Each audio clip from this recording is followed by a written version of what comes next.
Lagi kembali dalam kajian kita Surah Taufik dalam bab tafsir nyawa.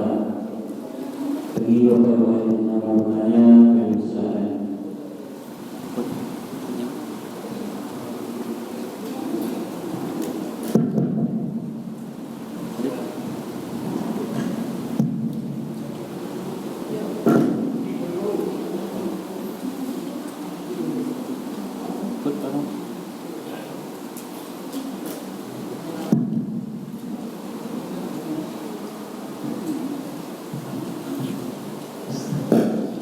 Assalamualaikum warahmatullahi wabarakatuh. Waalaikumsalam.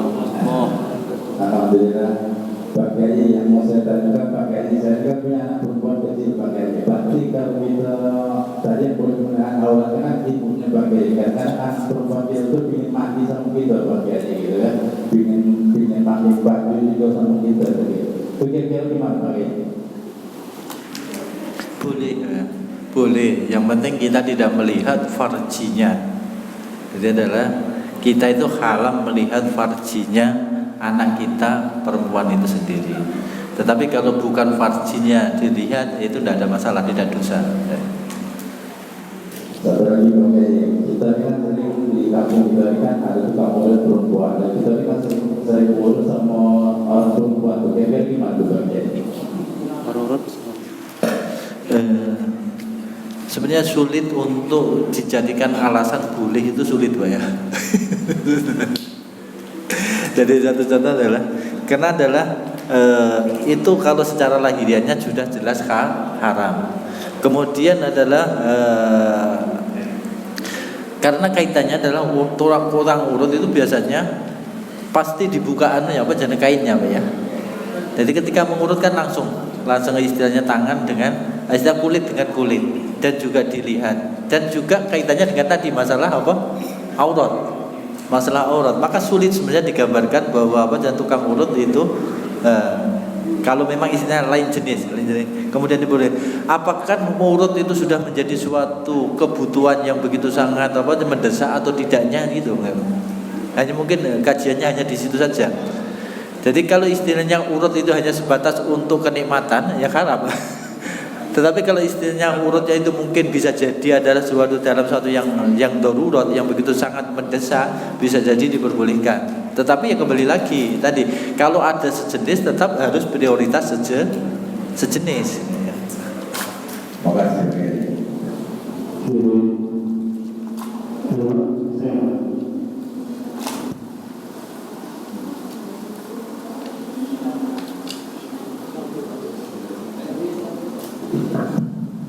Assalamualaikum warahmatullahi wabarakatuh.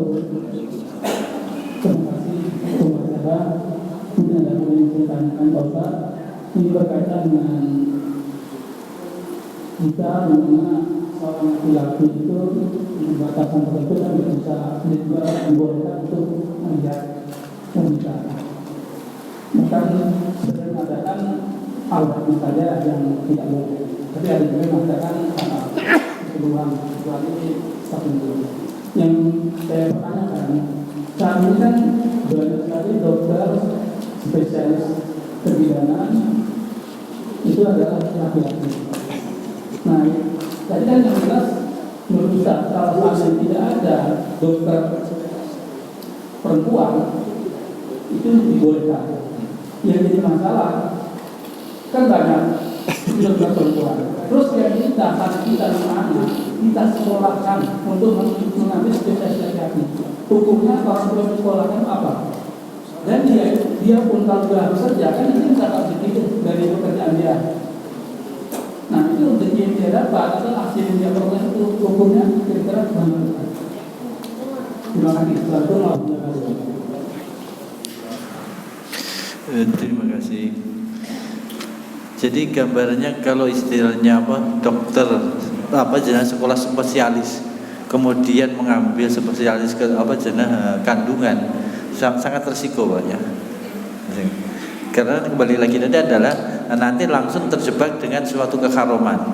Nah, kemudian secara sudut syariatnya adalah dia hanya bisa mempraktekkan ilmunya kalau sudah tidak ada perempuan.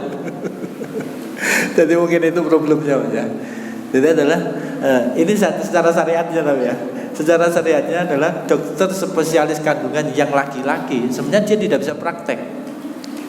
Terkecuali kalau memang spesialis perempuannya itu sudah tidak ada. Karena selagi masih ada yang perempuan, tetap adalah syariat mewajibkan sejenis terlebih dahulu. Kalau sudah tidak ada sejenis berarti istilahnya darurat. Kalau darurat tubihul mahdurah. Mungkin pikirnya demikian.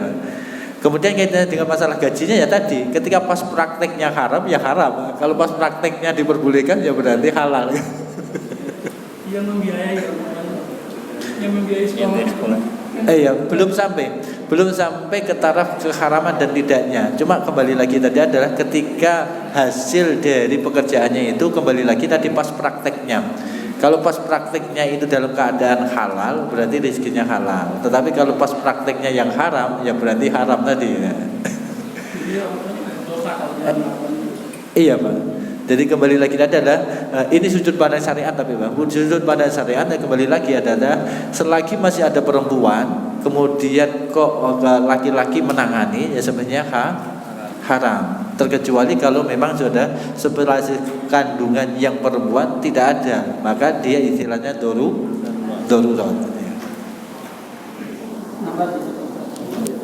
Mungkin bisa nggak ya? Di sini kan cukup banyak para nabi ustaz yang menyarankan untuk supaya yang sekolah khusus spesial itu mungkin yang tidak. Iya. Iya, dijelaskan. Kalau persentase mungkin hanya yang laki-laki yang sekolah. Mungkin pada datanya sampai ibu muda, maka lebih banyak mereka kalau bisa lebih cenderung ya, karena diangkat lebih profesional, lebih bagus yang laki. Nah itu jadi juga. Terima kasih. Jadi ini Pak ya, ada ungkapan dari sisi hikmah tapi Pak ya. Ada sebuah gambaran gambaran hadis Nabi yang menjadi prioritas kita dalam bertindak maksudnya. Kaitannya dengan masalah ilmu itu Allah pernah menggambarkan Nabi kita pernah menggambarkan innallaha yabghadu al-alimu bid-dunya wa jahilun bid-din kan. Allah itu sangat membenci orang yang pandai masalah ilmu duniawiyah tetapi bodoh kaitannya dengan masalah akhirat. Masalah agamanya. Mungkin problemnya diantaranya seperti itu. Ketika spesialis dan lain sebagainya itu ada begitu sangat dibanggakan sampai mengabaikan hukum agamanya, itulah gambaran ilmu kepintaran dunia yang justru akan menimbulkan kebencian Allah terhadap orang itu sendiri. Jadi ada hadisnya memang ada innallaha yabghadu al-alimu bid-dunya wa jahilun bid-din. Allah sangat membenci orang-orang yang sangat pandai alim kaitannya masalah ilmu dunia tetapi bodoh masalah agama. Mungkin problemnya di antara seperti itu. Nah, kemudian ini untuk kita-kita saja Pak ya. Untuk kita-kita saja Pak ya. Jadi ilmu dunia atau ilmu sababiyah ketika kita terlalu pandai justru menjauhkan kita dari akidah tauhid. Kebanyakannya adalah kepandaian kita kaitannya dengan masalah hukum-hukum sababiyah itu justru malah melemahkan tauhid kita kepada Allah Subhanahu wa taala. Satu contoh ini Pak. Satu contoh ini adalah problem sekarang ini adalah corona. Ketika orang itu mengkaji virus corona terlalu detail ini itu, akhirnya malah ketakutan, tidak percaya lagi kepada Allah. Ini suatu contoh. Tetapi kalau istilahnya orang itu biasa-biasa saja, ya sudah aman-aman saja. Dia begitu sangat menggantungkan dirinya kepada Allah. Tetapi kalau dengan teori-teori ilmiahnya, justru malah melemahkan keyakinannya kepada Allah. Ya apapun saja, tidak hanya masalah itu ya. Hukum-hukum sababiyah, masalah ekonomi ini itu dan lain sebagainya, ketika terlalu detail kaitan masalah agama, justru malah biasanya melemahkan tauhid ataupun akidah kita kepada Allah itu sendiri. Seperti tadi istilahnya anggapan secara umum kemudian dokter spesialis laki-laki itu lebih memuti, lebih hebat dan lain sebagainya.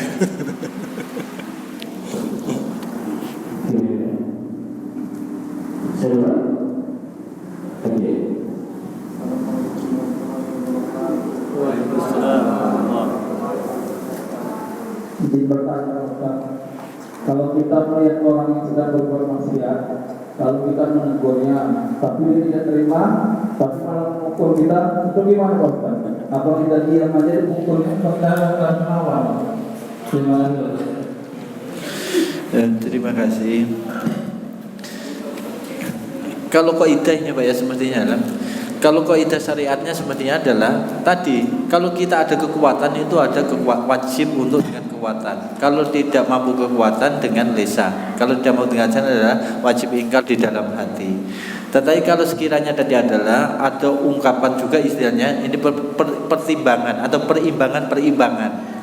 Ada perimbangan juga dalam kaidah fikih itu adalah idza ta'arudud dzurrain, maka dia harus memilih salah satu resiko yang lebih kecil gitu ya. Jadi adalah kemudian ada ungkapan lagi adalah jalbul darul mafasid muqaddamun min jalbil masoleh. Jadi adalah kalau sekiranya kita yakin kalau kita nasihati justru malah lebih parah, malah kita harus menghindari. Hanya sebatas kita ingkar di dalam hati saja supaya tidak terjadi suatu mafsadah ataupun kerusakan yang malah lebih parah. Itu kaidah fikihnya demikian. Tapi kalau istilahnya masih belum ada keyakinan seperti itu, ya tetap kita ada kewajiban untuk mengingatkan tadi. Kita wajib mengingatkan. Tetapi kalau kita yakin kalau diingatkan malah menjadi-jadi, ya sudah jangan. Itu berarti adalah darul mafasid. Jadi adalah menghindari kerusakan yang lebih parah itu lebih utama dibandingkan kita mengejar keutamaan.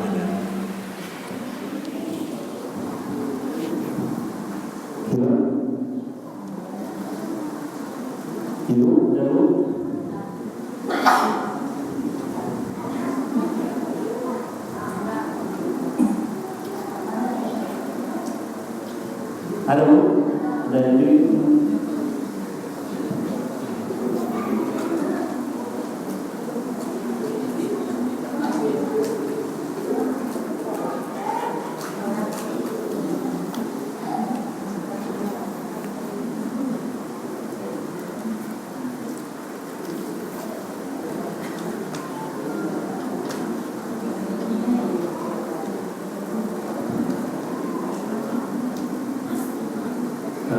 ada pertanyaan dari Ibu.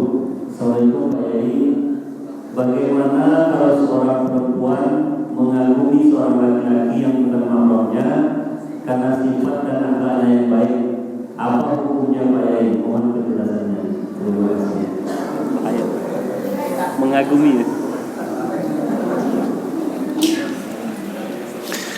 Kalau sebatas mengagumi ya sah-sah saja, mengagumi. Kita kan diwajibkan mengagumi setiap suatu kesolehan. Dari istilahnya dari unsur kesolehannya sebenarnya.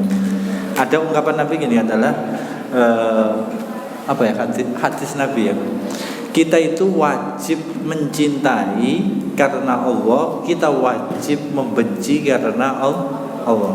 Ketika ada orang yang soleh, kita muliakan, kita cintai karena kesolehannya. Kalau ada orang yang ahli maksiat, kita benci karena kemaksiatannya. Itu perintah agama. Cuma ya kembali lagi adalah kita mengaguminya jangan sampai terjebak dalam hal-hal yang diharamkan oleh syariat. Jadi cara kita mengaguminya juga harus ada batasan-batasan tertentu, tidak sampai melanggar hukum-hukum syariat.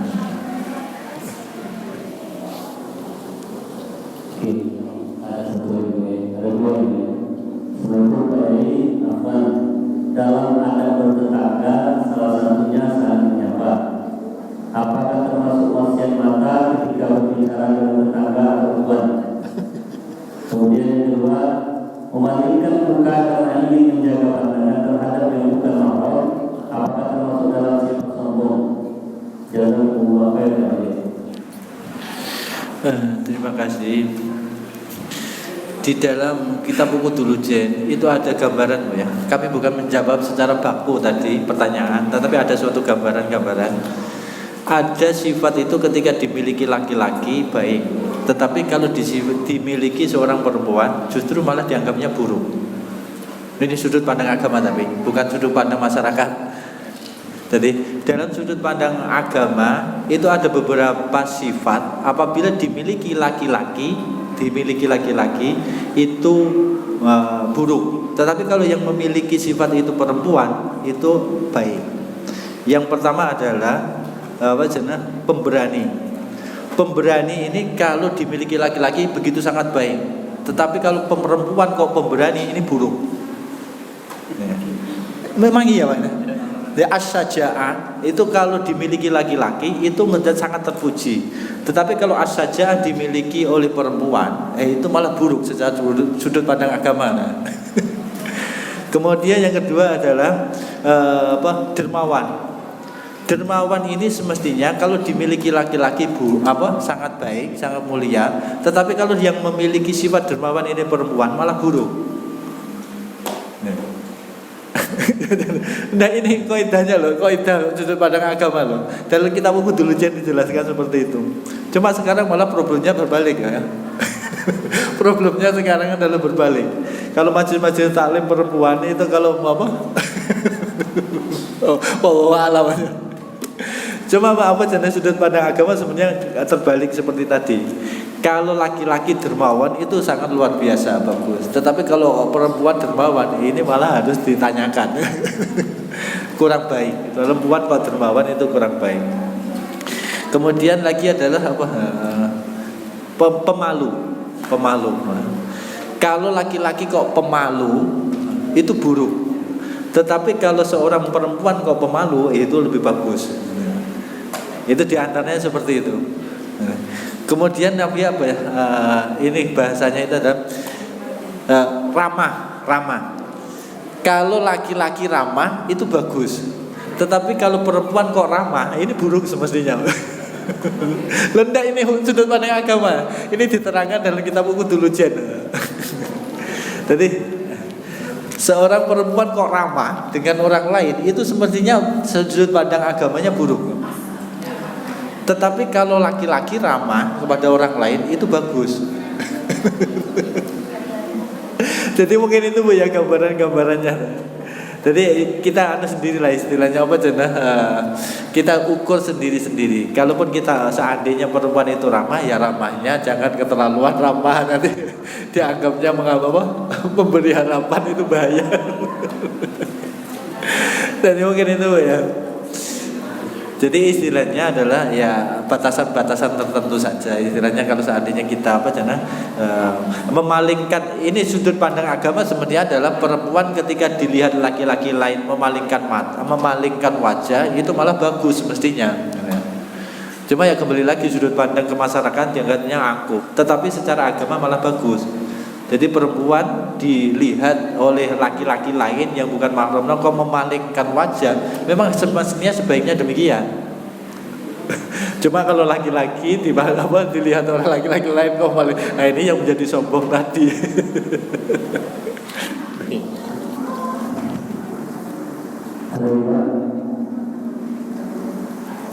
Ada kalau ada nih masih dari dulu ini terkait organ kedua. Assalamualaikum Pak Edi. Sudah kita tahu semua cara di sekitar kita memakai organ. Bagaimana jika penyanyinya menutup aurat dan berhijab? Mohon penjelasannya. Terima kasih. Kalau kita mengambil kaidah yang lebih lebih hati-hati, perempuan ketika sholat kemudian di dekatnya ada laki-laki yang bukan mahramnya, maka sholatnya harus dipelankan supaya suaranya tidak, padahal suara sholat ya biasa-biasa saja. Tetapi kalau menyanyi pasti suaranya beda daripada orang yang sholat. Ini suatu contoh gambaran. Jadi meskipun perempuan itu sudah sudah menutup aurat, sudah rapi, itu tetap saja tadi adalah fitnah, tetap tidak bisa dihindari. Ya. Jadi konteksnya adalah tadi fitnah itu sangat sulit dihindari dari laki-laki, yang timbul dari perempuan itu sangat-sangat sulit dihindari. Nanti di dalam kitab ini juga Bu, mungkin nanti kaitannya ini kami sedikit adalah di antara maksiatnya badan Ini ya jarang sekali orang itu yang sampai mau menerima hukum ini. Tetapi ini hukum agama. Di antara maksiatnya badan itu adalah keluarnya perempuan dari rumah dengan cara memakai minyak wangi ataupun bersolek, dan di jalan diperkirakan bertemu laki-laki yang bukan mahramnya. Nanti di dalam pembahasan kaitan wami ma'asil badan nanti ada seperti itu.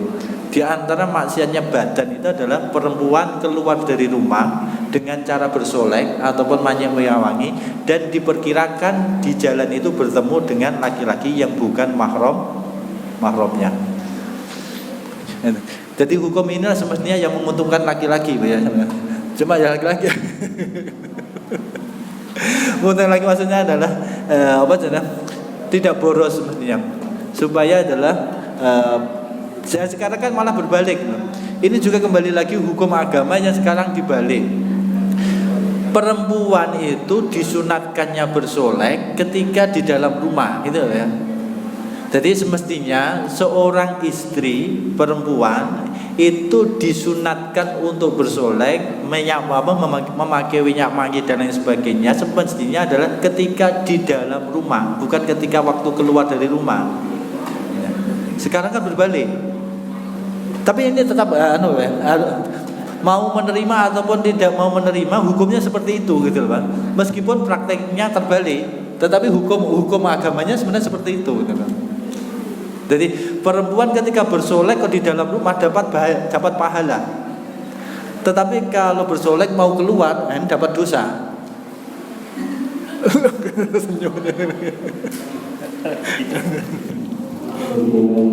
Paham ya?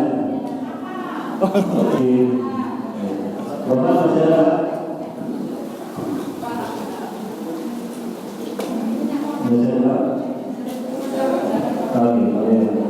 Assalamualaikum warahmatullahi wabarakatuh. Bagaimana kita punya maksiat mata namanya tak sulit bagaimana. Ini mau saya ucapkan dari Saudi, dari Tengok, Rusol. Jadi batasan kita boleh melihat yang halal itu gimana? Mengenai batasan dalam terima kasih. Jadi kalau terlihat itu tidak sampai haram, tetapi kalau diperhatikan itu yang sampai haram, ya. Kalau terlihat kemudian tidak diperhatikan itu boleh-boleh saja. Tetapi kalau sampai memang melihat kemudian diperhatikan, nah ini makanya Nabi pun gambarnya pernah ya. Kalau kamu di jalan melihat orang yang cantik, mas segeralah cepat-cepat pulang. Ada hadisnya nih, Pak, ya. Jadi kalau laki-laki di jalan kemudian melihat orang yang cantik, cepat-cepat pulang. Itu perintahnya Nabi seperti itu.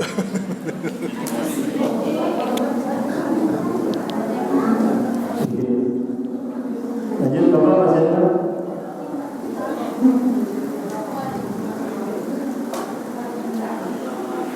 Masih ada? Tunggu, masih ada tunggu. Cukup ya? Alhamdulillah, kalau tidak ada pertanyaan lagi, soal kami malam ini menyiapkan makan santap bersama kami semua. Jadi setelah kajian kita makan bersama di luar. Kemudian kami juga mengimbau kepada sekalian, sejak kegiatan ini kita sudah rekam dan akan diuploadkan di VRM TV. Boleh di YouTube diperhatikan VRM TV, bantu subscribe.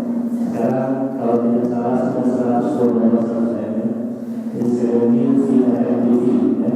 Jadi kajian kita ini kalau mau lihat ulang bisa lihat di VRM TV. Dan mohon bantunya untuk di subscribe, ya. Kita juga perlu sampaikan untuk melakukan acara kita, namun setiap hari itu berbeda bersama. Bismillahirrahmanirrahim. Alhamdulillahirabbil alamin. Hamdan syakirin, hamdan na'imin, hamdan yuwafi ni'amahu wa yukafi mazidan. Ya rabbana lakal hamdu kama yanbaghi likal karim wa 'azimi sultanik. Allahumma shalli ala sayyidina Muhammad wa ala ali sayyidina Muhammad. Allahumma ya Fattahu ya Alim. Allahumma aftah lana futuhal arifin warzuqna fahman nabiyyin wa alimna fi ta'wil wa faqihna fi din. واجعل ذريتنا من أهل العلم ومن أهل الخير ومن أهل القرآن ولا تجعلنا وإياهم من أهل الشر والغي والطغيان اللهم اهدنا وإياهم صراطك المستقيم صراط أهل الإخلاص والتسليم صراط الذين أنعمت عليهم اللهم ارزقنا وإياهم التقوى والاستقامة وحسن الخاتمة بجاه سيدنا محمد صلى الله عليه وسلم بالشفاعة اللهم ربنا آتنا في الدنيا حسنة وفي الآخرة حسنة وقنا عذاب النار سبحان ربك رب العزة عما يصفون سلام على المرسلين والحمد لله رب العالمين تقبل الله منكم